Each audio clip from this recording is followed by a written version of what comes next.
Здравствуйте, вы со мной на самом популярном канале, где прямо сейчас я вам расскажу очень много интересной информации из жизни и из сети.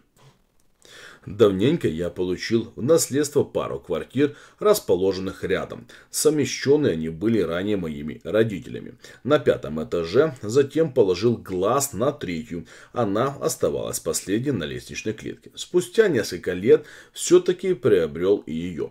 Весь пятый этаж был мой. Чувства наиприятнейшие. В один пятничный вечер раздался стук в дверь, открываю, там стоят три тетеньки и спрашивают, верю ли я в Бога. Я, в общем, культурно посылаю их и закрываю дверь. Через некоторое время стук уже во вторую дверь.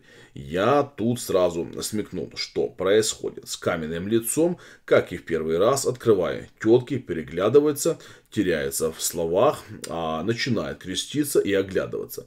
Немногословно шлю опять их культурно туда же и бегу к третьей двери, умирая на ходу от смеха. И что вы думаете? Через небольшой промежуток времени они стучат. Открываю. Хотел пошутить, а они, побросав всю свою литературу с визгом, бегут вниз по лестнице, заикаясь на ходу про что-то нечистое. Теперь жду почтальонов, переписчиков и еще каких-нибудь деятелей. Хотели с женой двери убрать. Теперь, наверное, подождем.